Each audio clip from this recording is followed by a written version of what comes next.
Hello everybody and welcome to another video in the Uncut gameplay series. Today we're getting a god run, so let's start it. Now the first question is obviously going to be, what is a god run? What's the definition? What does it even mean? So to me, a god run is just a really good run. It's more of a subjective, just like tertiary term, doesn't really matter. But if I had to give it a definition, I would say if you're about 45 minutes into a run and you're killing everything before they're really being a threat to you, that would be a god run. So you're not necessarily killing everything in one hit, so to say, but you're definitely killing them before they really have a chance to target you, use their abilities at all, etc. So it's not like an instantaneous one shot is required, but for the most part, you should be killing stuff before they're even a threat to you, and you're about 45 minutes into the game. Because, you know, you can get a Tesla coil on stage 1 and then, oh, I have a god run, I'm killing everything before there's... No, that doesn't count, right? You're on stage 1, obviously. That's my personal definition. You can ask many different people. I'm sure you'll get many different definitions. Just a really good run. Just think about it as a really good run. And the goal of this video, the reason why I'm doing an uncut gameplay video, is because I figured it's a lot easier to synthesize what I'm doing, as in apply it to your own gameplay, if you can directly see what's going on. I could make write a script with all the info that you could ever want. And, oh, speaking of lunar coins, this is actually, quick tangent here. I'm going to spend lunar coins as early as possible because I'm playing Acrid. And I really want a Visions of Heresy because I feel like Visions of Heresy on Acrid, especially when you're going for a long run, is pretty much essential. Acrid is a pseudo melee survivor, and that I mean he can be played in melee range. He has a melee basic attack, as you can see right here. But the later your run goes, you have no business being in melee range on Acrid. Zero business whatsoever.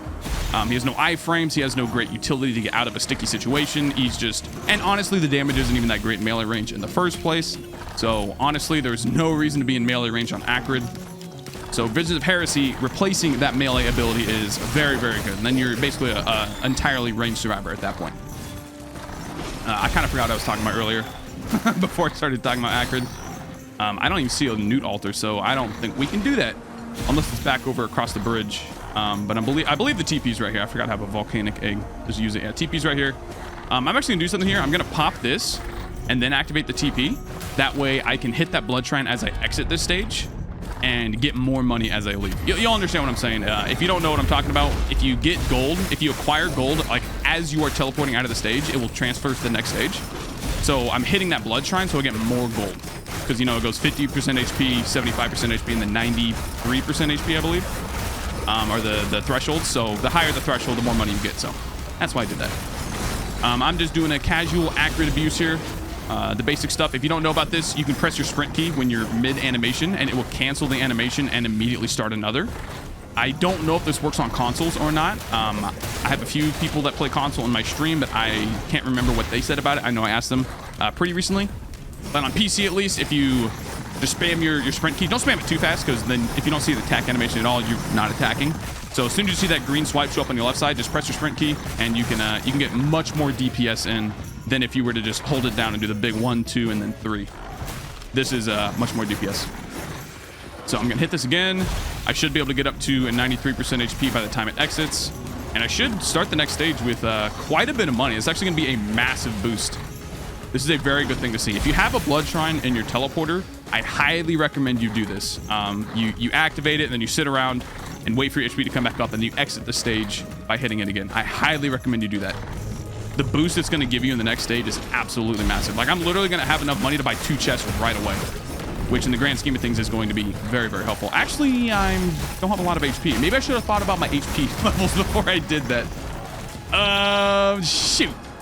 Well, I'm going to wait here. Normally, this is a terrible idea, but there should be a few more monsters here, first and foremost, so I can get another fresh meat proc here. There we go. I'll save this guy. As soon as the fresh meat goes away, do that again. Come on. Come on. I guarantee this is still going to be better than if I were to go to the next stage with 0 gold. Reason being, because it's going to give me enough money for at least 2 chests, like probably 2.5, actually. So I'm almost there. I don't want to ruin it, though. What's 93% of 304? I should be getting very close. Let's just pop it real quick. So you pop it. Your gold goes down to 0. You're about to teleport out. And then bada bang, bada boom, you hit that bad boy. 160 gold. This is going to be omega worth. Look at that. Boom. Right away. Buy a chest. It's another fresh meat. All right, interesting. That would have helped last stage. Get a barrel too, a little extra money. The run's going to start off slow. I mean, most runs do, let's be real. Takes a while to get stuff ramping up. I'll do my best to explain the choices I'm making and why I'm making them. And actually, the early game is pretty dang important, so I will definitely do my best to explain what's going on. Not just leave you guys in the dark, not just zone out and play the game as I could. Combat Shrine, I will definitely do that. Combat Shrines are another great thing to see early on because they give you a massive influx of money. And going as fast as possible through the early game is essential because everything revolves around your early game. If you take a long time in the early game and you don't get good items to compensate for the amount of time you took, that is going to be drastically worse for your run overall than if you were to go fast through the early game. So it's always better to go fast than slow. Like, you may be saying, well, if I go slower, I can buy more loot, right? I can take the time to buy all the chests on the stage and then get more chances at good loot. Yes, you can. But again, that does not offset. What if you get bad items, right? What are you going to do if you get bad items? You wasted all that time and you still got bad items. Like, if I got 10 fresh meat, for example, on this stage, if I spent 7.5 minutes, so I was at like, what, 13 minutes on this stage, so to say, and I got 10 fresh meat off of that, does that help you at all for next stage? No, it doesn't, right? So you essentially wasted 10 minutes for absolutely no reason. That's the thought process behind that. I have 400 gold. We just need to get out of this stage because I have more than enough money for what I need to do. Like these items right here. These items are pretty garbage to start off with. That's okay. I'm actually going to take the guaranteed nude altar here. I keep forgetting I have the volcanic egg. Let's use that. Bada bang, bada boom. This altar is always here on Abandoned Aqueduct. This is one of the few stages that has a guaranteed nude altar on it. The other stage is... I always forget this off the top of my head. There are a couple of Scorched Acres has a guaranteed one. If you climb the mountain, you go all the way back. That one is always there. And there's one other stage that has a guaranteed altar as well. I can't think of it right now, though. It's not Wetland Aspect. Maybe it's only these two. No, there's one more. There's definitely one more. I just can't think of it. My apologies. I'm debating you. You can look it up on the wiki. I'll think about it in a second, probably. It's not Abyssal Depths. It's not Siren's Call. It's not Rally Point. It is Rally Point Delta. Rally Point Delta is the other one. If you climb the mountain and there's those crates that are like hanging, if you look straight up on the center of the map, there's these big crates. Oh, dang, Transcendence. Unfortunate. I'm looking for Visions of Heresy. If you look straight up, there's those big crates hanging down. There's always an altar up there.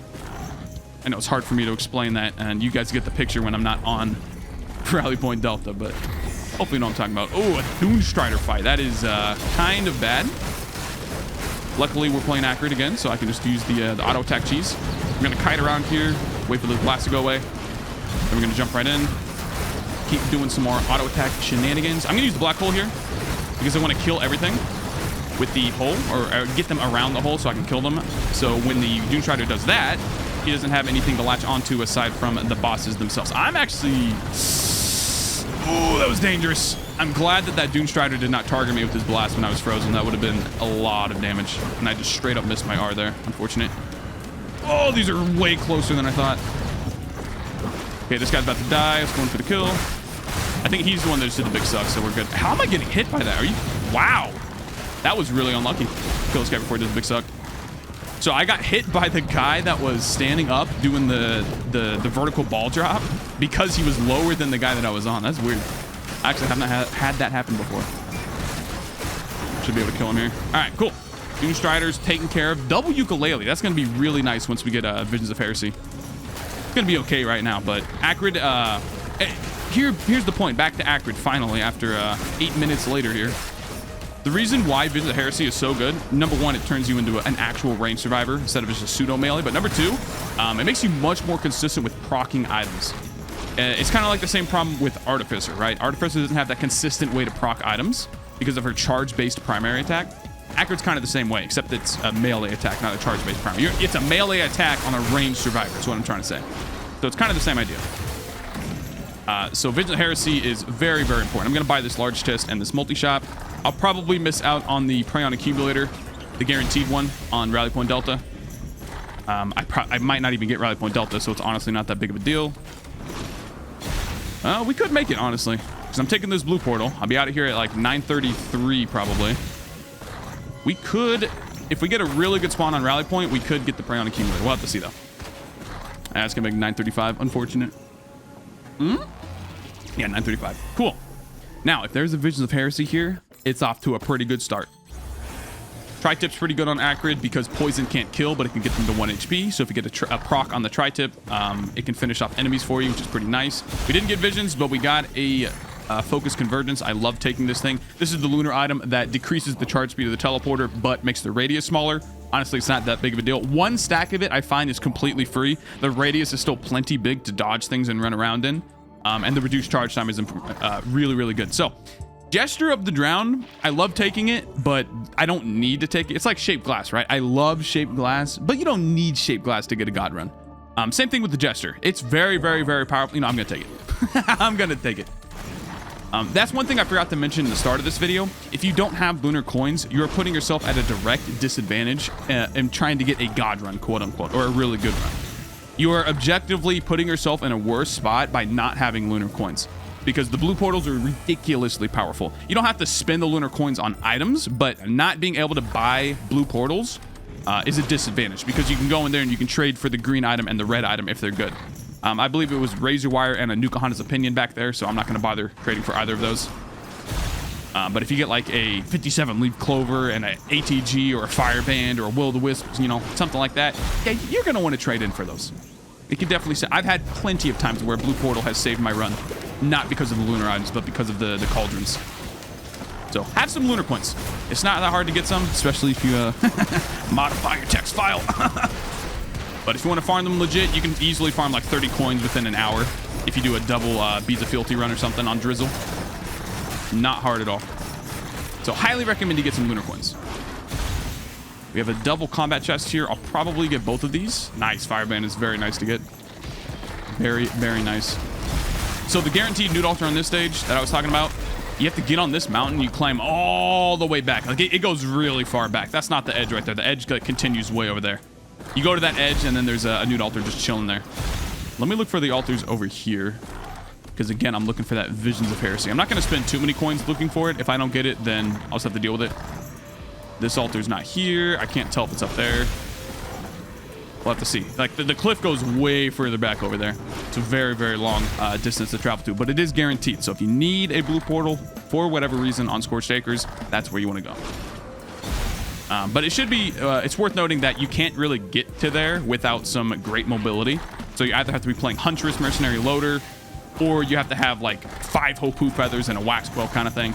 That's really the only way you can get over there. Acrid with his double leap can get close, but you still need like a Wax Quill and then like 2 Hopu Feathers to make it the whole distance. I'm actually just going to get out of here. I like leaving Scorched Acres pretty early, because there's no point in staying on the stage to farm. You might as well go to stage 4 and definitely stage 5 to farm. Stage 3, there's not really any point, because this is a very, very large stage with low density, meaning the items are... It's a very gigantic stage with not a lot of loot. That's basically Scorched Acres. So you're putting yourself, again, at a disadvantage by sitting here and farming. Might as well just move on to the next stage. You're going to miss out on a few chests, yeah, but the time that you save is more than worth it. I'm still getting sucked here. Thought I would be out of the range here. There we go. So the best way to deal with Doomstriders is to just kill all the enemies around them when they do the big suck, instead of focusing on them, because when they're doing the big suck, they get I think it's 80% damage reduction. It might be like 2/3, 66%. I believe it's 80% though. And that's a lot of damage reduction. And also, if you break the tether, so if you exit range like I did over here, I broke the tether range over here. If you exit the range and then you kill everything, they will immediately stand back up. If there's not a target for them to suck, then they will not do it. They'll just stand right back up. It's not a flat duration that they have to maintain the suck. So just kill everything and then they'll get right back up. That is the best way to deal with Doomstriders. The only thing I wish on this stage is that I got a blue portal, but otherwise this is a pretty good stage. Also, this focus convergence is going to save a lot of time in the grand scheme of things, so I'm very happy with picking that up at the Lunar Bazaar. It's okay that we didn't get visions right away.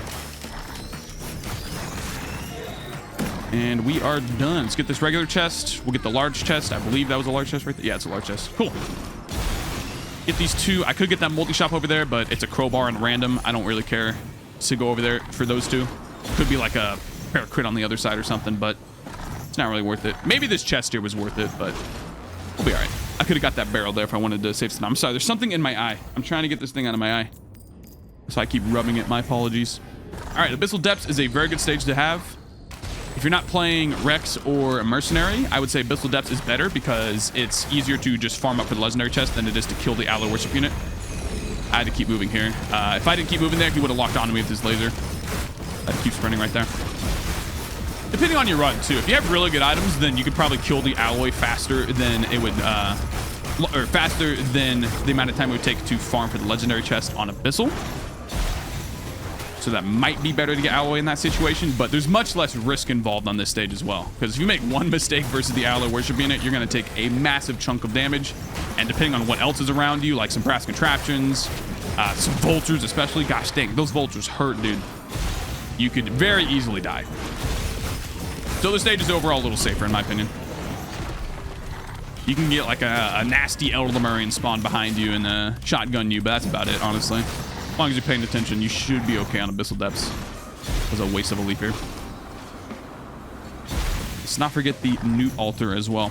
I'm not streaming right now. Usually I have chat to remind me of these things when I forget about them. All right, ATG missile launcher is going to be great. Deathmark is also really good to get on Acrid because his passive counts as one of the 4 debuffs needed to proc the Deathmark. So I essentially have Tri-Tip, I have Gasoline, and my passives. I have 3 out of the 4 debuffs right now.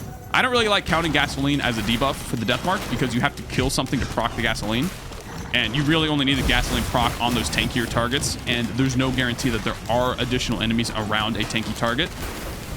So I don't really like counting Gasoline because it's not a very consistent way to proc things. And I just got smacked by that brass contraption. Holy moly, that damage. That was a little gross. I would say the Chrono Bobble is way better to get than a Gasoline. Even the Iceman is better because the Iceman has that chance to continually proc. The Gasoline, again, requires something to be around and dead. Let's go. The Visions of Heresy. All right, this is going to be a good run. This is going to be a very good run. Now I do not have to take a blue portal. If I get a free one, I will take it. But that was exactly what I was looking for right there. The Visions of Heresy pickup. That is amazing to get. Now I'm turning from a pseudo ranged survivor to an actually ranged survivor, which is very, very nice. I don't really think of Acrid's Leap as a damaging ability. You can use it to like hop into some enemies and deal some nice damage. But I think of it just as a strictly mobility tool, which is why I take the default leap right here. This is the default one. Instead of the Frenzied Leap. The Frenzied Leap, if you hit stuff, it gets reduced cooldown. However, this one, the default, has just lower cooldown in general. So I just take this one. If you don't use it to go into enemies, then it is strictly better, in my opinion. Because again, Acrid has no business being in melee range. Why jump into melee range just to get yourself killed? It makes no sense. I could farm for a little more here, but honestly, this stage has already hooked me up quite a bit. So let's just hit the TP. I'll farm up for the legendary chest after the boss fight is dead. And we'll get out of here. Should be a good start to the run. I'm also making pretty good time. 16, 17 minutes-ish right here. This is a pretty good time. I'm actually going to leap in here. I have the razor wire proc, so if I leap in there... Oh, I took 7 stacks of burning. Maybe that wasn't a great idea. We killed them all, though. That was my idea there. Holy crap. Maybe 7 stacks of burning was a little too much. That was close there. I think if I got hit by that head, I was dead. Because I have the razor wire, I wanted to get ignited by the magma worms because the razor wire early game, if you have no on-hit items at all, but you get ignited by a magma worm with 1 razor wire, you could do like half of the HP of the magma worm. It's ridiculous. Razor wire early game is very, very powerful if you get that consistent debuff on you, or that consistent damage over time, so it keeps proccing the razor wire. It's very powerful. All right, let's step out of the TP here. I got here pretty early. If I had to guess, the teleporter, or the legendary chest, excuse me, is going to be 2440.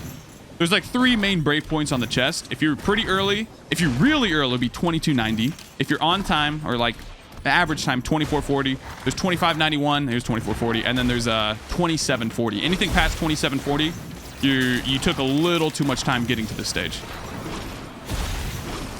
I know that was a bunch of numbers at once, but you don't need to pay attention to those numbers at all. That's just something I pay attention to. I like looking at the legendary chest, what time I get here versus how much it costs, all that stuff.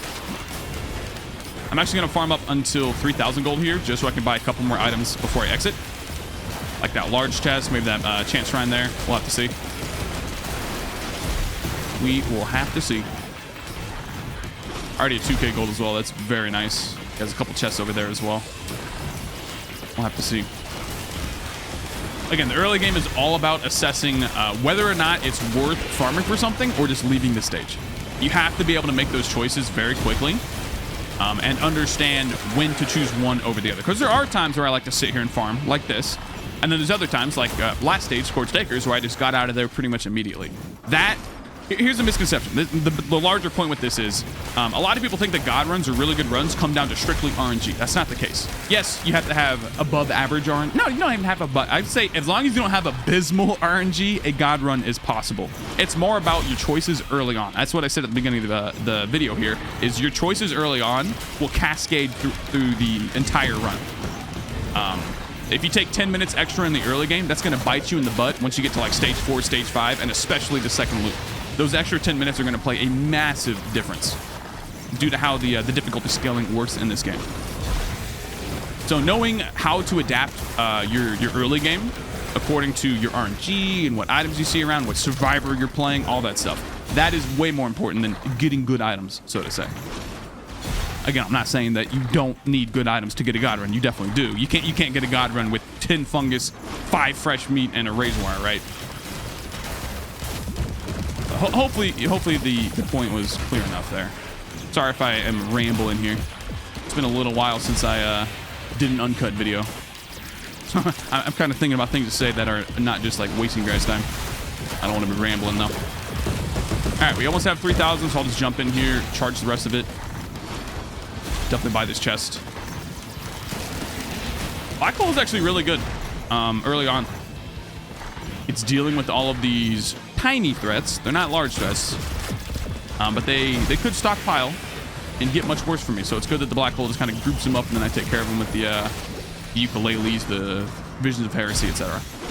All right, let's get the legendary chest. It is almost always worth it to farm for the legendary chest on this stage. The only exception is that if you have like absolutely terrible items and you're already like 25 minutes into a run, then I wouldn't farm for the legendary chest because you're gonna get much more power off of everything else on the stage than you were the legendary chest. All right, that is actually very good to get. Alien head obviously reduces your cooldowns, but that also decreases the amount of time it takes for this thing to charge up. The hungering gaze, the refresh here. So they should recharge in 1.75 seconds, I believe, right? Because it's 25% CDR. And it's a 2-second duration to recharge those stacks usually, so that would be a 1.75, unless my math is just completely botched right now. Oh, no, it is botched, because I was thinking of 1 second. So that would be a 1.5 second. It's halving it. No, it's not halving it. 50% of 200. I was thinking of the like 0.5, whatever. Doesn't matter. It's 25% off. 25% off. Papega brain. Papega brain. This is what it's like to stream, by the way. I make these mistakes on stream and then everyone says Papega brain. Pretty much what happens. All right, stage 5. This is really the stage where your run is made or broken. Because if you get a bad stage 5 and you get tons of tanky monsters, and again, you're not having the greatest of runs, you don't have a ton of damage, then you are going to spend a lot of time killing those monsters and then finally getting the money to buy stuff on the stage. So the thing to do on stage 5, if you're not having a great run, is activate the artifact teleporter and do a command stage. Because if you do a command stage, you're guaranteed to get like at least one chest. Like actually, you're not guaranteed to get one chest. I've had a couple times where I haven't gotten any loot at all. But more often than not, when you take the Bulwark's Ambry, you'll get at least 1 or 2 chests there. And if you use the command artifact code, you get to choose what items pop out. So it's better to get a little bit of a power spike, get only like 2 or 3 chests worth of loot in the command stage versus waiting on this stage for like 10 minutes to kill stuff and then finally buy those 10 chests. And again, there's no guarantee that you get good items in those 10 chests. You know, this is actually not a great start to a stage 5. I see double chance shrine and like 4 equipment multi-shop so far. So that's not the greatest start. You want to see those green multi-shops. You want to see the large chests. You want to see all that stuff. Like everywhere, look, it's an equipment multi-shop. That's so silly. This was a waste here. Unfortunate. So there's the artifact TP. If you jump down, it'll teleport you back up on top. And then you can just walk over to where the TP was and then go to it. If you're struggling to find it, you can just jump off the stage and look for it. Pretty easy. I'm going to activate this before I go back up.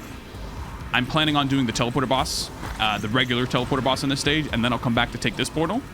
And the reason why I'm activating this first is because this enables me to leave the teleporter, the real teleporter up top. It enables me to leave that zone and then just come back and take that portal. If I don't activate it beforehand, you cannot activate the portal during the teleporter event. You have to fully complete the teleporter event. Then you can go back down and activate the portal. But if you activate it first, you can just go down there and take the portal without completing the real teleporter event. You can just kill the boss, get the item, and leave. If that makes sense. It'll save a little bit of time, probably like 30, 40 seconds, but it'll add up. It's better to save that time than just waste it for literally no reason. All right, we have a chest, we have a green multi-shop, and an equipment multi-shop.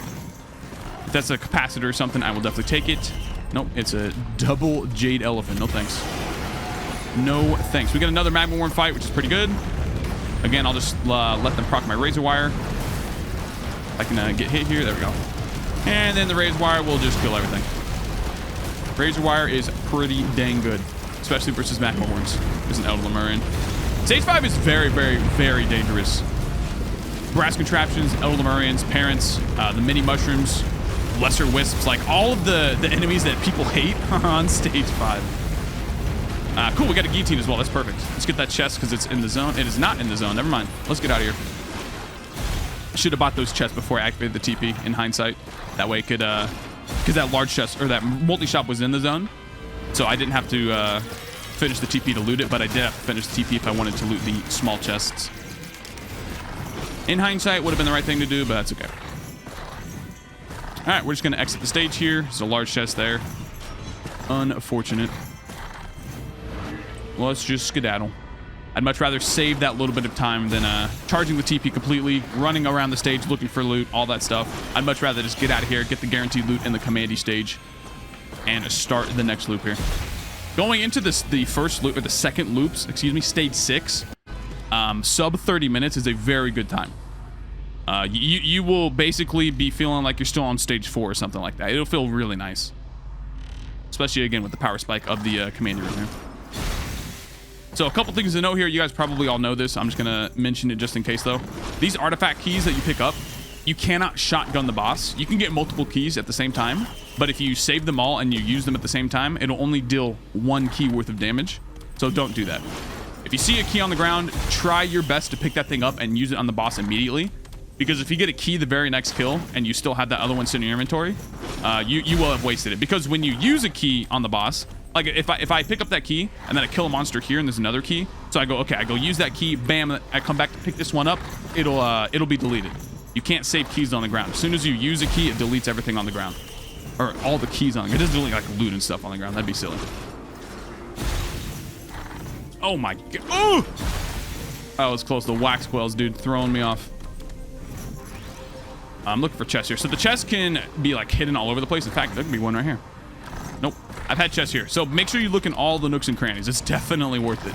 If you miss 1 or 2 pieces of loot, you'll feel really bad on the commandy stage. Look, there's even a drone up there. So loot can spawn right there. Loot can also spawn on this thing. Everywhere. Look everywhere on this stage. You'd be surprised where the loot can and cannot be. All right, here we go. Commandy stage. I like to stand behind this little box here because the shots from the artifact reliquary cannot hit you here. Or they can if you like stand here. Even though I'm still behind the wall, it can like wrap around like that right there. So you have to be kind of careful. You have to stay like within the inner like 60%, I'd say, of this wall. Excuse me, of this wall. I'm holding back a hiccup there. But the better place to be is actually up here. Right here. The shots can never reach you. You are totally safe up here. The shots will not come for you. You can see they're kind of like flying out there. But there's less space for monsters to spawn here, so I like to go down here because I can deal with the monsters a little faster. And it's not super dangerous. Once you get like 2 or 3 keys in the artifact reliquary, it'll start shooting a lot faster. And I think the shots hit harder as well. I'm not actually certain of that.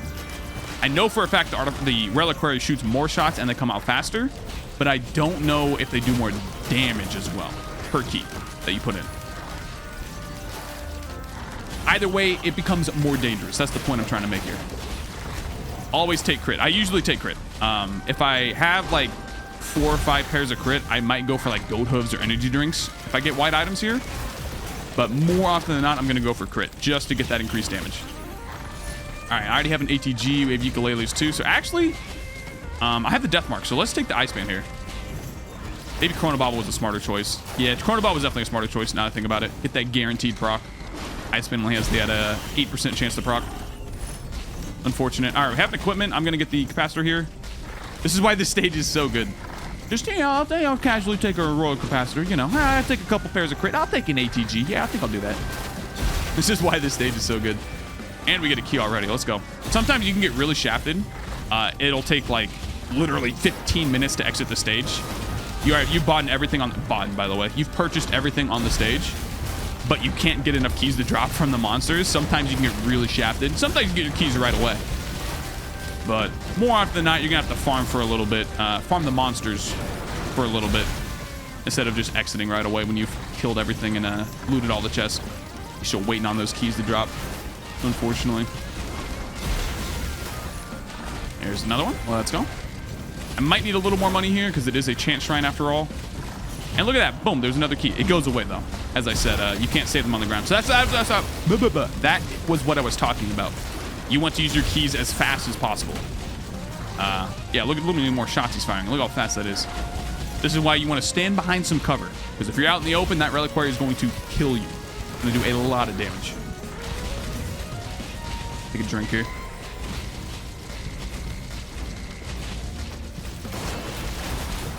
Just jump out of that. Oh, okay. Whew. Thank the Lord I'm behind the wall here. If that golem would have hit me, he might have knocked me off the stage there. It's actually not that big of a deal to fall off the stage on Acrid, because Acrid's leap prevents fall damage if you're mid-animation. So if you jump off like this and you use your leap, I'm still in the leap animation, so when I come back up, I'll take 0 damage. If you didn't know that, then now you do. Just waiting on that last key here. Oh, that was a not very good. Oh, I'm at 300 HP. That is why the reliquary is dangerous. One thing that's bad about the commandy stage is that you have to choose the artifact key for whatever reason, and that can end up getting you killed sometimes. If you try and rush in there just to get the key. Oh, here we go. So I'll fall off here. I press my leap button, and then bam, I take 0 damage. You have to choose the key, so it takes like an extra second or two, and if you misclick, oh man. I've had many times where I get very close to dying, if not straight up die, because I have to choose the stupid key. And that was that was embarrassing. Let's try that again.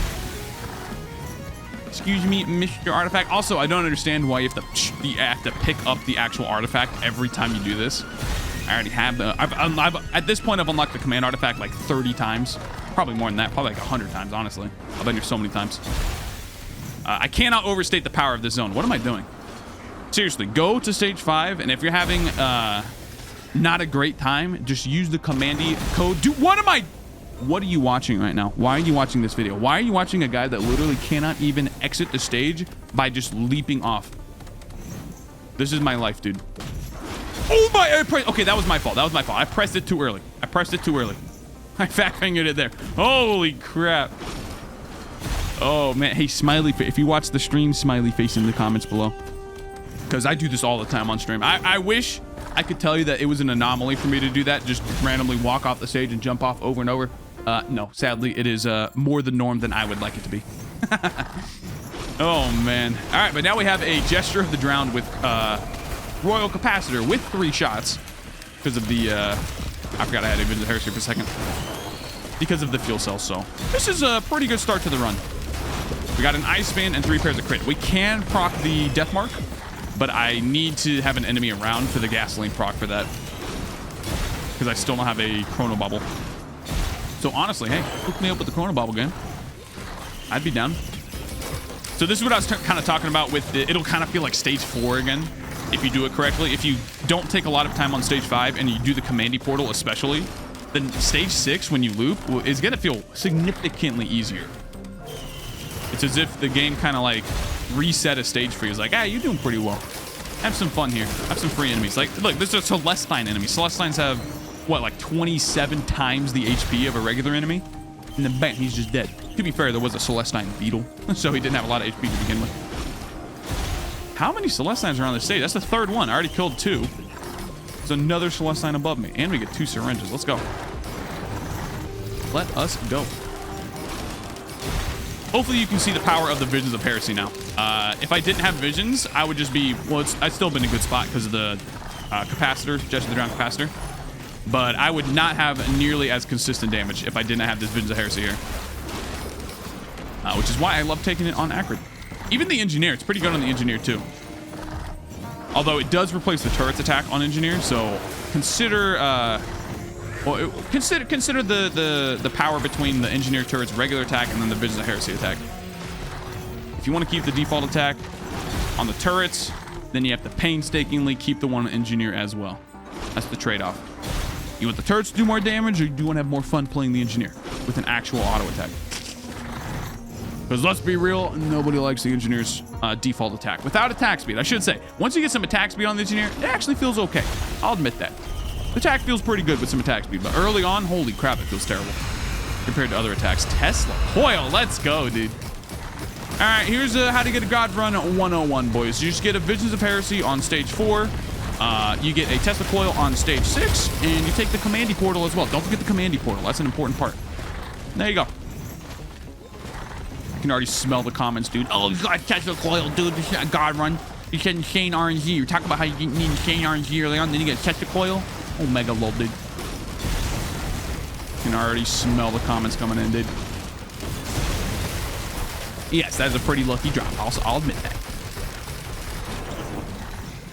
But to be fair, Tesla Coil is not going to do... Oh, geez. Literal useless stacking item there. They still haven't fixed the death mark there. So that does nothing for me because I already had one. It's okay, though. Tesla Coil is actually going to fall off a little bit if I don't supplement it with more crit, more on-hit items, etc. So having a Tesla Coil now is pretty dang good.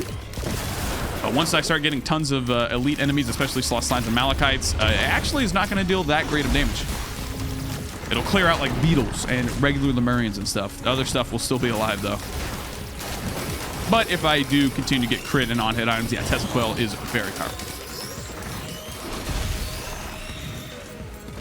Is that a utility chest over there? That is a utility chest. And again, the focus convergence is actually paying its due dividends here. Paying its due diligence, I believe is the phrase. Paying dividends is like a financial term. I don't know. Saving that extra, what is it? I think it's like 15% on the TP with only one stack. Still, that's like 20 seconds-ish, right? My math is probably pick a brain again. No, it's about 20. No. It's about 15 seconds. About 15 seconds. That's what it is. Still, 15 seconds off the TP is pretty dang good. Rip the capacity shots there.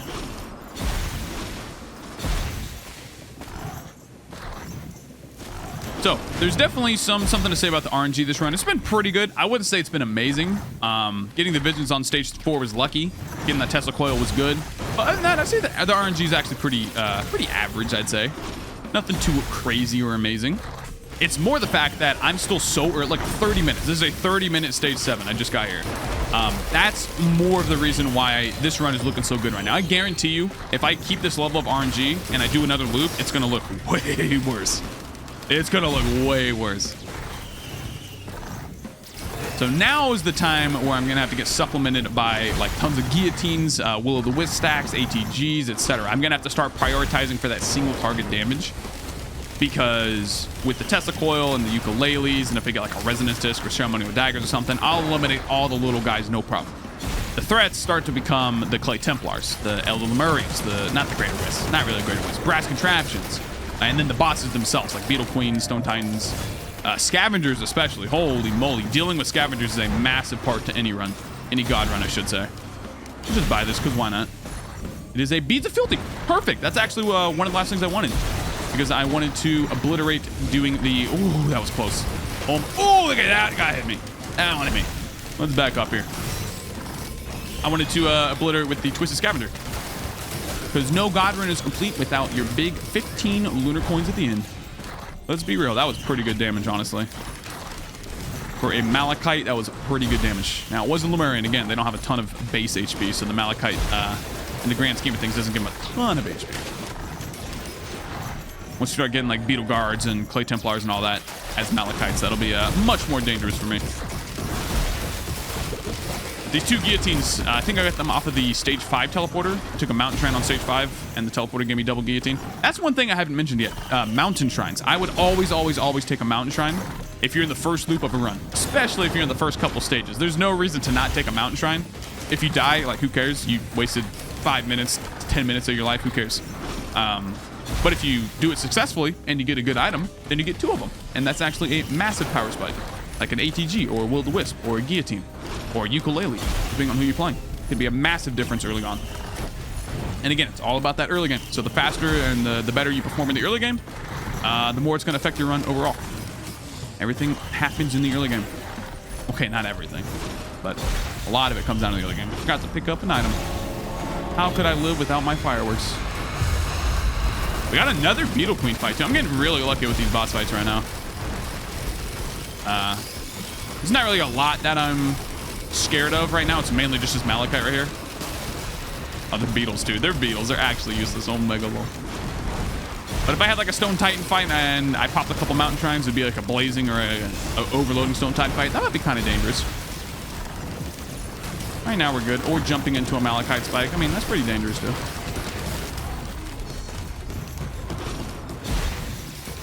Keep clearing it out here. I think I looted most of the stage. There's probably some items like back over there around the other side of that little pit where I spawned. I didn't check that side. That's okay, though. We'll just exit. Again, it's much better to just keep going, progressing through the stages faster and faster than it is to, you know, run back through the entire stage, look, double check for all the loot. Not going to be worth it a lot of the time.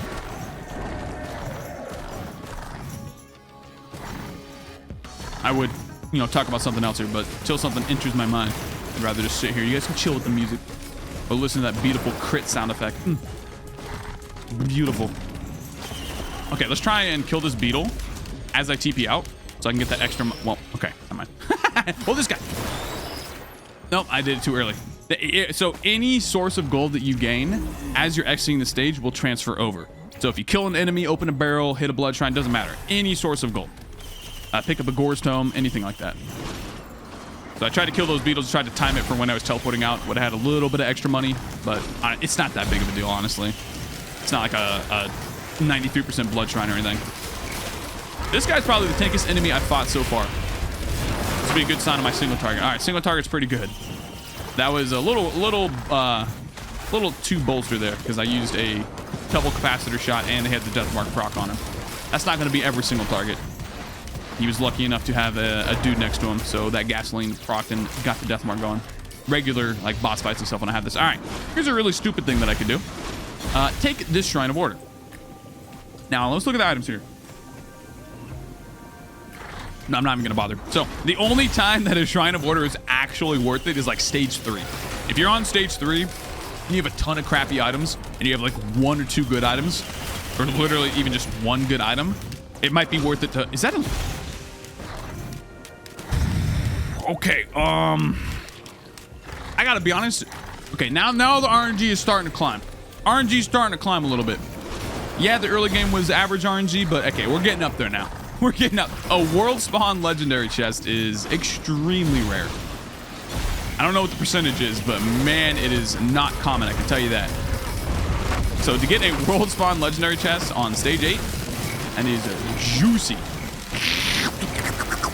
I'm actually going to farm for everything but the chest. We'll treat this like a stage 4. So I'll farm for everything on the stage except the legendary chest. Then I'll activate the TP, farm for the legendary, which is like 11.5k, 11.3, 11.5, almost 11.6. And then we'll get out of here. Wow, that is lucky. Now, it depends on what the item is. Now, getting the chest, yeah, in the first place is pretty lucky. But if I get a crappy item, then it would be it'd actually be a detriment because it took so long to farm for it. Why did I buy that drone? That was so dumb. It was a waste of money right there, buying the drone. Unfortunate. So I want to drive the point home real quick that I've talked about RNG and random. Let me, because I get these comments quite a bit. RNG stands for random number generator, but it just denotes anything to do with chance in a video game. And it's not just this game, it's many different games. Believe it or not, I do get those comments like that. So for anyone that's wondering what it is, because I've said it a lot, just randomness, like a chance of something to happen. And good RNG is obviously an odd that plays to your favor, and then bad RNG is something that is bad for you, if that makes sense. Yes, I've gotten some pretty good RNG, but don't think that this run is purely because of the RNG. I don't. My aim with this video was never one not to brag about, oh, look how good I am with the game. It's to help you guys, because I'm assuming you clicked on this video because you either, A, you like the content, you just want to watch more content, or because I know you guys comment that. I know you guys want more uncut gameplay. I see your comments, by the way. But chances are you're probably just trying to improve. You're trying to get better runs. You're trying to learn some information, or just get some motivation, or even just watch the gameplay here and, you know, kind of take a back seat and look at what I'm doing, that kind of thing. That's my goal with these videos. And for you, I say, yes, this is good RNG, but this is more or less still a regular run, right?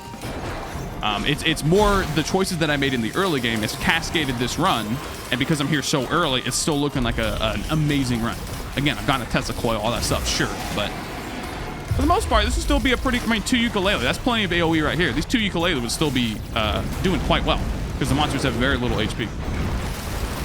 The Tesla coil is not essential right here at all.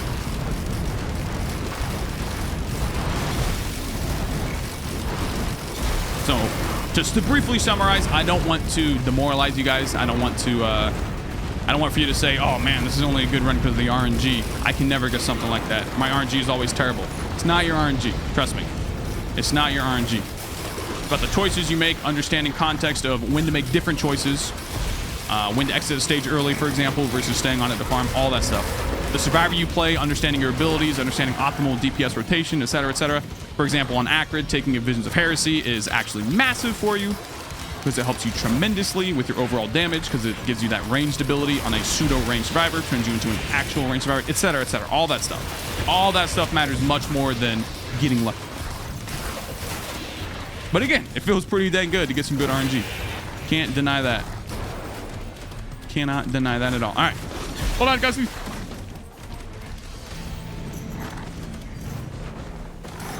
Excuse me. I love this new mixer. Watch this. You guys hear me? You can hear me? Now you can hear me? Now you can hear me? Or look, the game? Now you can't hear the game. Where'd the game go? I don't know. Here's the game. There it is. Meat hook. Oh my gosh. All right. Meat hook is actually crazy to get. Now the RNG is officially becoming pretty dang good. In fact, this is great RNG. So from henceforward, this is going to be quite a good run. I'm not going to stop here because this is a little too early into the run to call it a god run, in my opinion. But again, with these items, yeah, this is probably a god run. We'll have to see, though. I can still die. I'm not very tanky. I don't have a lot of mobility, so I can still die to, like, scavengers or, like, getting smacked by Celestine, getting slowed by 80%, whatever their slow value is, because it's stupidly high. I can still die. Look at that damage. Holy moly. So, Meat Hook is actually one of the most powerful red items in the game. I would say it's the second most powerful red item behind 57 Leaf Clover, because it is so good for your proc chains. If you don't know, proc chains deal the vast majority of your overall damage in a run, period. That's why getting a Tesla coil is so good. Not because the Tesla coil itself deals a lot of damage, it's because it has the ability to proc your other items. That is why Tesla coil is so powerful. Did I turn down my music on accident, or the game on accident? I might turn down a tiny bit. Let's turn it back up. So the Meat Hook is the same thing. It adds another layer to that proc chain. Oh no. All right. Whew. I would have felt really bad if that was an amazing. I was like, oh well, here we go. More great RNG. So the comments can flame me for just showing the best, cherry picking a run, showing the best run possible to make myself look better. Mega low.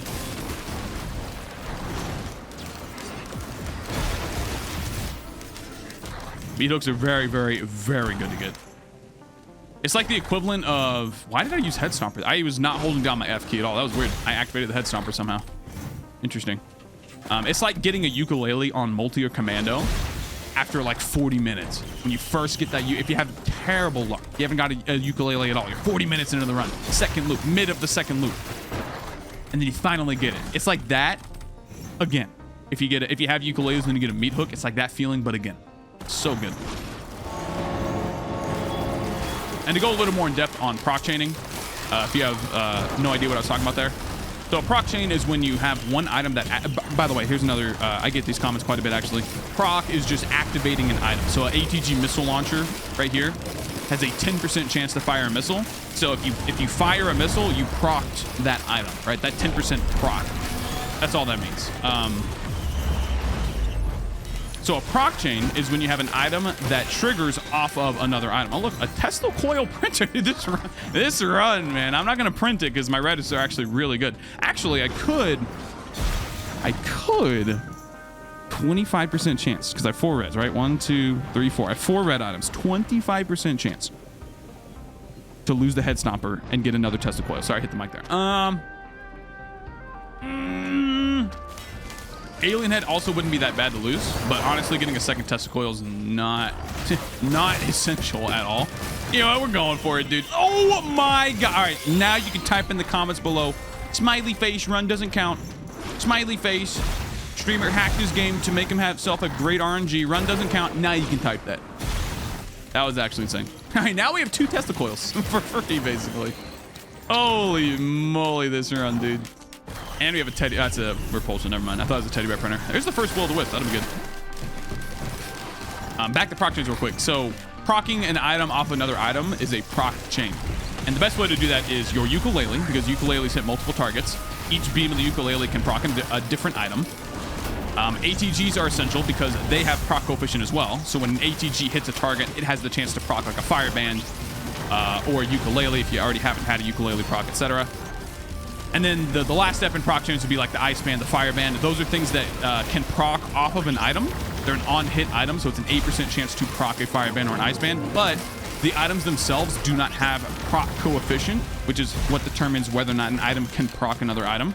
They cannot proc another item. They have a 0 proc coefficient. So they're like the final step. They're still important. They're still very important to a chain because they can still, if you have a prey on accumulator shot, which deals 4,000% damage, and then that procs an ATG, which does 300% of that 4,000%. And then, why am I dead? What the heck just happened to my HP there? Oh my word. This is what happens on stream, by the way, all the time. When I talk to chat and I get distracted and then I get one shot by something, I think I got hit by the vulture there. That was disgusting damage. Holy crap. This is why it's not a god run yet, because I'm not killing everything with ease. This guy's taking quite a while to kill, and then I'm getting distracted and letting other stuff kill me. Anyway, I think you get the idea about the proc chains. Hopefully you do. Hopefully I'm not being super confusing here. That was really close. All right, please die. Please die. Goodbye. What do we get as our red rejuve rack? Is that a rejuve? I should have activated that. It's another alien head. Holy moly. All right, that's really good to get too. Dude, holy crap. Hey, I swear, on my stream right now, I'm doing a 3 in a row challenge. I'm getting 3 god runs in a row on each survivor. And if I die on that survivor, I have to reset them back to 0 runs. So I have to get literally 3 god runs in a row. This is not exactly a regular run now. This is a very good run. But to be fair, the information I've said in this video, this run does not detract from the information I've hopefully given you in this video. This is just an example of the best case scenario. I wouldn't say best case. I'd say it's still above average, not like absolutely incredibly amazing. Because one thing to note about god runs, if you're going for a really, really good run, is that your luck can flip on a dime, just like that. Just like that. If you go like 2 or 3 stages without an ATG or a Will-O-the-Wisp or something, and you only have like 1 or 2 stacks of them in the first place, yeah, once you start getting Celestine everything, Malachite everything, Scavengers especially, you're gonna feel the impacts of losing out on those big boy items. You're gonna feel it. And then if you continue to not get those items, the big ticket stuff, especially red items, not especially red items, I would say red items are less so because they're way less common in the first place. But if you don't get good greens, you don't maintain, that's a good way to phrase it, maintain the level of RNG that you currently have at whatever point in your run, then your run can easily start devolving into a slugfest. It takes like 10 minutes to kill a target kind of thing. Already, you saw that beetle there. Took a while to kill. Remember that other Malachite beetle that I killed? I think it was literally 2 stages ago. Yeah, you can already tell that the monsters are scaling quite a bit. All right, this should be the last chest here. Get a bandolier. I'll take it. But for right now, at least for the next like 3 or 4 stages, I should be able to kill most things without too much of a threat. Maybe scavengers are going to give me a little bit of a trouble. We'll have to see. All right, let's get out of here. Let us skedaddle. 45 minutes. We're getting there. We are getting there. The second time you get to... Oh, is that a Will-O-the-Wisp printer? That's a Will-O-the-Wisp printer. Oh, my word. All right, the only thing I don't want to lose is my ATG. That's it. I'm okay with losing everything else. Okay, maybe the guillotines I want to keep as well. Holy moly, boys. Again, you can type smiley face. This run doesn't count. Complete waste of my time. I was expecting to watch some guy struggle like crazy and then turn it around into a god run. And I'm just witnessing amazing RNG. That's pretty cringe. There's also a scavenger. I heard the bullets go off. Oh, he's behind me somewhere. He's below me. What's he shooting at? He's not shooting at me. He can't shoot through the wall. Where is he? Am I blind? These are really good print. I've literally lost zero bad items, I should say. Items that I want to keep. Everything that I've lost, I don't want to keep. What are you guys doing? Are they fighting each other? I actually think they're fighting each other. I'm going to kill the Void Reaver first because he'll explode and kill that Lemurian. Okay, I'm dead. Don't make silly mistakes like that. Don't go face first into a scavenger. It's not a great idea. Also, this guy's a missile launcher. We're going to need to back up here. What the heck was that damage? Okay, this is why scavengers are super dangerous. And this is also why it's not a god run yet, because I'm not killing this guy fast enough. I'm very scared of dying here, especially with a missile launcher. I'm waiting for the missile to come out so I can go hide behind a wall. He has teddy bears too. Holy crap, this is a bad scav. If I stand here, I believe the missiles will just hit the wall right here. I should be okay. I really don't want to mess it up though, because the missiles will kill me instantaneously. If they manage to make it, I have stealth kit. I can go down there. If they manage to make it like that. All right. No! Woo! They proc the sticky bomb. See, that was one missile. One single missile hit me and took that much of my HP out. Half HP pretty much. I healed a little bit by now. That's how crazy scavengers are. You shouldn't fire it again though. Unless he has fuel cells, you shouldn't fire it again. I don't believe he has fuel cells, excuse me. Brunald's band. Please die. There's another prayer crit. Let's go. Please die, my good sir. Thank you. All right. Let us see what the scab bag has in store. Fireman, teddy bear, already like it. Already like it. Fuel cell. Oh, my word. Oh, my word. Oh! Okay. Also, I need some healing. It'd be very nice to get some healing here. So this is exactly what I'm talking about. Literally 2 stages later. When I was talking about if you don't maintain your RNG, you could definitely still feel repercussions of not maintaining great RNG, if that makes sense. Yeah, I'm feeling those repercussions now. So even with 2 Tesla coils and however many Will-O-The-Wisps I printed, 6 Will-O-The-Wisps, there's still a ton of enemies around. But if I manage to cap my crit, get a couple more, get a couple more ATGs, literally took the words right out of my mouth. There it is. Then we can start to get some good stuff. We'll see. I'm pretty sure I looted everything. I'm not going to do Commandy stage again. I really like only doing it one time. I feel like after that, it is just better to farm the stages as usual. Look at how tanky this guy is. This is exactly what I was talking about. That's with the Death Mark proc, by the way. All of this damage. Holy moly, he's tanky. That's why old guillotines are very, very, very, very, very powerful. If you already have like 2 or 3 ukuleles, 2 or 3 ATGs, a couple Will-O-The-Wisps, 1 of each band, etc., I would take guillotine any day of the week. Any day of the week. As my green item. If in a multi-shop or just randomly getting one out of a chest, I'm looking for guillotines. Because elite enemies are going to be much more common the later your run goes, and they're much more dangerous. Especially, they're twofold. The reason why they're dangerous is twofold. Number one, the monsters themselves get more HP and damage, so the elite affix gives them even more. So they just keep scaling it higher and higher, because they both go up at the same time, if that makes sense. Number two, the Malachites and Celestine start spawning, which are just the higher tier elites, and they do way more damage and have way more HP. There's the Chrono Bobble. Now we can finally proc the Death Mark. Very consistently. Oh. All right, Wake of Vultures. Wake of Vultures. Not amazing, not terrible. He does something. Man, I wish I was streaming. Because again, I'm doing that 3-in-1 challenge. I've completed 1 god run on every survivor in a row. I'm 1 out of 3. I'm 1/3 of the way done. But if I die on any survivor at this point, I have to reset them back to 0. So if I was streaming, my point is I could make this number 2 on accurate. And that would be amazing. Feels good, man. How did I miss that item back there? It's another prayer crit too. Amazing. I think that's okay. I wanted to give you guys my undivided attention on YouTube. Not have to deal with all the sub noises and me being up a peg brain on stream, all that stuff. I wanted to give YouTube my divided attention. My undivided, excuse me. Hopefully, I have not been rambling in this video. I like to, well, you guys know my content if you watch it. I like to, you know, say exactly what I mean and say it once and not waste your all's time. So I like these uncut things. I'd be lying to you if I wouldn't say, if I didn't say they're pretty easy to make, right? I just sit down, play the game and talk about it. That's what I love doing. That's why I started making content in the first place. But the reason why I'm doing it is because I do get a lot of requests to do more of this stuff. So you guys clearly like it. So I think I'm rambling. I think I'm all over the place. But hey, if it's helping you guys, even in the slightest, then I'm okay with it. I'm okay with it. Plus, the more I do it, the better I'll get. Because, again, the stream atmosphere is way different than a video like this. I'm listening to my own music so I can, you know, get the energy off of that. I'm reading chat, answering questions all the time, so I don't have to, like, think of what to say. I can just, you know, answer a question and go off of that. So it's different when you're by yourself, just staring at a camera. It's like vlogging, I guess.